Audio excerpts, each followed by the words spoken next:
How did you end up doing dates? Take me through the start of it.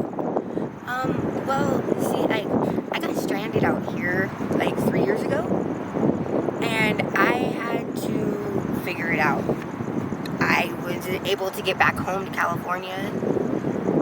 I didn't know nobody, so I just started meeting people, and I learned that out here it's sex and drugs, and that's it. Like that's what people want, pretty much. Like, it's Sin City. So, and really, sex is the number one seller out here. So that's how I started doing it. And how many dates a day would you say that it takes to provide for your habit? You know, my habit wasn't never really something I needed to provide for, and my habit was something that just developed over time of doing it, because people were like, "Here, you want to get high?" And I'm like, "Sure, why not? We're having fun, might as well." And then it became a habit. So I've never really paid for it myself. But as far as that goes, I do have a habit, and it's gambling. And it would take at least 4 to 5 dates to, be happy, comfortable. And each date is about maybe 50 to 100. So tell me how you ended up the first time you did your drug of choice. How did that happen? Who introduced you to it? Take me through that. Well, I grew up with it. My parents did it. My mom still does it. And that's how I decided I was going to try it. Just because I felt like it. Because I wanted to know how it felt, because my whole family seemed to be doing it. So I was like, it must be something about it. And so at 21, I tried it. And that first time, who are you with? Who is it exactly that you're trying it with? And describe that scene to me. My very best friend and my other very best friend. One was a dude. His name was Sam. We've been friends for about 4 years. And me and Caitlin were friends since second grade. We were all hanging out at Sam's house in the garage, kicking back on the bed that we had in there. And we decided that we were going to steal some dope from his mom, who does it. So he goes in there and he gets some, he comes back out, makes us these lines, and I swear to God, it felt like fire when I snorted it. But yeah, we did lines, and then Caitlin left. Me and him ended up sleeping together, actually, for the very first time in our friendship. And then that was it. That was the first time. Take me through a day of a bad experience in your line of work. Okay, I got one. So I get picked up one night, walking down the street. It was about 2 a.m. I was actually on my way home from just leaving a date, but it was one of my regulars, so it was all smooth.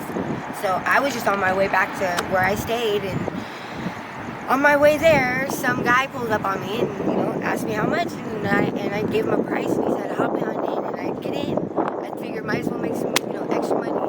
So I jump in, and he drives a ways down the road, and we park, and he goes, here's your money. He hands me the money, which was $200. I put the money in my purse. We jump in the back. We do our thing. We get back out of the car. Now, I get in the front. He goes to the trunk and pops it.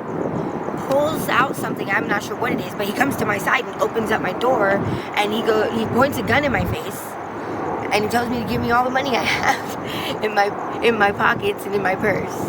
So he robs me, and he tells me to get the fuck out and don't make a scene or he's gonna blow my head off. So I jumped out and watched him right away with all my money. Yeah, that's a rough one. Have you ever been homeless? As a matter of fact, yes. Most of the time I'm doing this, I am homeless, but I've never slept outside. What would you say led to you, if you had to put a finger on it, what would you say led to you being homeless? My drug addiction. It really, all of that, just that whole lifestyle is what it would be. Like, it just becomes a whole thing, and it kind of just consumes you to a point where it's like you fall into it and it just becomes something you're comfortable with. So you say that you've never slept outside. You try not to sleep outside, right? Yes. Now, take me through the reason as a female why you try not to sleep outside, and be as frank as you can. It's not safe. And go into the reason of Okay, why. well, Because there are men out here that take advantage of us women, especially young women, especially ones that have any kind of looks about them. They really don't care, to be honest. But any woman that has any kind of attractiveness to her is in trouble out here. She cannot sleep. She cannot be comfortable. It doesn't work because we're gonna have somebody up on us in like that. Like, I've had girls tell me they've gone to sleep or they've nodded out on a drug and they've had guys up on top of them, and it's crazy. It's a scary place. Like, it's not safe. And so we're out here in a place where there's no entrapment laws as far as in your line of work. Yeah. Have you ever been to jail due to this? Well, I don't have any soliciting charges, but I have been in trouble because of it. They actually were kind of profiling. But I mean, I was in the wrong area and I was dressed like, Right, so it looked like I was probably returning dates, and I was, but that's besides the point. They didn't know that. Right. So they pulled up on me and they just stopped me and they ran my name and all this other crap, and I had a little warrant for some stupid ticket a long time ago. So they arrested me for that, but not for soliciting. So I've been arrested, but due to this, but never for this. Thank you. You're very welcome. Good job.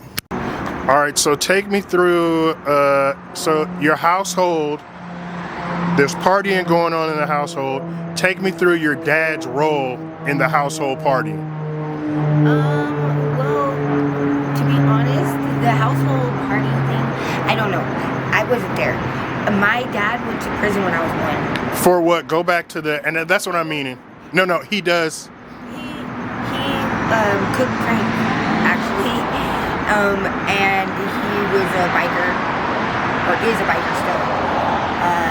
But he went to prison because he had half a meth lab and some unregistered weapons in an unregistered vehicle. And they pulled him over. And he had like a couple ounces of crank on him, which nowadays would be known as crystal meth. But, I mean... And have you ever partied with Mom? Yeah, yes. Many times. My mom and I get high together, still. Take me through that first experience, age, and that day. Take me through that day. Well, I was 21, and I had been doing it for a little while already, and I was trying to keep it a secret from her, but she uses too, so she knows. And one day she just said, "Here, do you need some?" And she tossed it to me, and we did a line together, and that was it. And what's your recovery? What do you think about? Have you ever went through recovery? Have you ever been to rehab? Never been to rehab per se, but I've gotten clean. All my pregnancies, I've had 4 kids. Every single one of them, I was clean. And when I moved out here, when I first got out here, I was clean for 2 months. Then I fell off the wagon, and I got clean again for another month. And, back and forth. In that situation, so you mentioned pregnancy. Have you ever been with, and I'm going to use this word because I know the word, a quote-unquote pimp?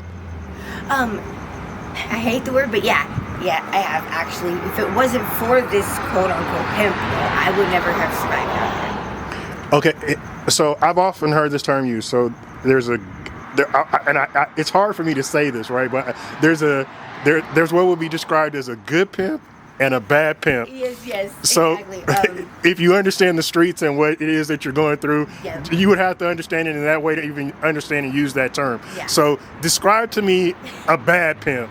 Okay, so a bad pimp, of course, would be the abusive one, the one that makes you do it when you don't want to do it.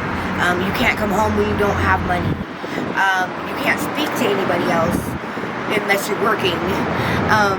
You are pretty much their slave. You do what they say, and you bring all the money back to them. And if they're lucky, with the bad pimp, they ain't gonna spend it on you. They're gonna go spend it on whatever the fuck they want to spend it on, and send you back out to go make more. But that's probably the gist of a bad pimp. I've never had to deal with one. So you'd say all the pimps that you've been with have been good pimps? Okay, so I've only been with one pimp. Okay. So take me through your boyfriend stalker. Take me through that story. Okay, so now see, that's the difference. This guy was never a pimp. This guy we call it boyfriend pimping is what it's called. Okay, so boyfriend pimping is when the pimp is the boyfriend at the same time, which does never work. You can't mix business with pleasure. It's never going to work. So it usually just goes downhill. Anyways, this guy was trying to do that with me.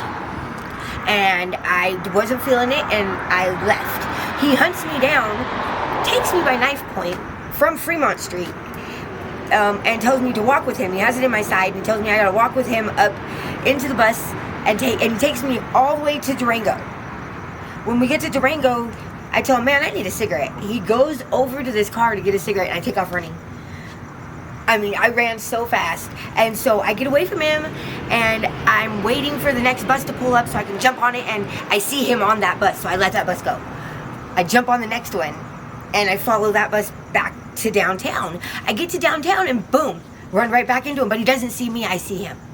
So I turn around and go the other way. So I'm gone for a few hours, and then I go back to where I seen him at thinking he's going to be gone. Because he never comes to this area unless he's looking for me. So I go back. I'm in the store that I gamble in, and I'm hanging out, and all my friends are there, and we're having fun, and he walks in. Walks up, tries to take my money out of my hand. I'm like, what are you doing? He goes, this is my money. I said, no, it's not. So my friends get in his face, which my friends are guys. And my friend Joe, who works there, is a very large man. He gets into his face, gets my money back, makes him leave. He stands outside 2 hours waiting for me. I had to have a chaperone for like 2 days walking around everywhere. He sees me again on Fremont during, what was it, Super Bowl, I believe. Oh, no. It was, 4th of July. It was the 4th of July, and he sees me there, and he grabs me by my pants, because I'm not very big. And he lifts me up, and he tries to drag me through the crowd on Fremont. He gets me to the Four Queens, and he drags me through the doors, and I'm holding on to the door, and some lady sees us, and she gets in between us, and I take off running. And then he comes again. He's been downtown telling my people that I know, telling them, hey, if I give you money, I'll give you money if you bring her to me. And I'm just like, what is this problem? I'm not with him, and he's just not taking it a no for an answer. I told him I don't want to be with him, to his face, and he's just not having it. What was, so let's say, if have you ever had a actual physical, what was your most violent, in the streets, what was your most violent experience? My most violent experience? Your most violent thing that happened to you personally? Well, I met this guy at a friend's house of mine. He was good looking, and we decided to start hanging out, right? He was from, like, Illinois. And anyways, he just came into town, and I thought he was cute, so we started fucking and hanging out and running around, getting high together. Well, 3 days into this, he just flips on me. I don't know what happened. He just went crazy on me. Starts talking about how he's going to kill me. And so now I'm trying to get away from him, and we're walking. And it's the middle of the night, it's like in midnight, and we're walking through this neighborhood, and he finds a bando. And he says, let's go get high in here. So he pretty much makes me go into the bando with him. He has a knife, by the way. He takes me into the bando. We're in there, we're getting high. Next thing I know, he's like, it's all your fault. My life is going to end. You're over here getting me high. I said, I'm not the one making you do anything. And he started blaming me for his problems, takes the knife out, puts it to my throat, tells me he's gonna slit my throat and wrap me in some plastic wrap that's there and light the house on fire. And nobody would know I was ever gone because I don't have anybody here in Vegas. So nobody would ever even know, he said. So I begged for my life from like midnight to 5 in the morning for like 5 hours. He punched me a few times. He choked me out from behind, pulled down my pants, said he was going to rape me in my ass, then pulled them back up, said I wasn't worth it. Threatened to hit me with a 2x4. And then, by God's grace, I have no idea how or why this happened, but he sat down against the wall across the room from me, and it's dark, but all I can hear is him talking about how he's going to kill me, and then it goes quiet. And I look over, and he's sleeping. So I took off. I even left my phone behind and everything. Like, I just took off running. I haven't seen him since, but I heard he was asking about me downtown a few times. But I think he left town, though, because he was scared I was probably going to go to the police. In your opinion, so let's say in your line of work and doing dates, what do you believe is the one thing that they could do to help you guys? Because a lot of the stuff that happens to y'all is because it's in the shadows, right? Yeah. So what's the one thing that you believe that they could do to make it more safe for you? I don't know, more street lights? No. We need better places we could go do things. Like, no, I don't know. as far as that goes, there's no real safe way to do it. I really don't think so. Because whether it's in the light or it's in the dark, if they're going to do it, they're going to do it. You really don't have any say-so of what they're going to do, really. I mean, once you get in that car with them or you leave with them, you know, you're pretty much with them. So as far as that goes, I don't think there's any way to make it safe, really. Unless they legalize it and make it lawful. Like, it's not... Absolutely. I appreciate you. Thank you. Of course. And have a good night. You too.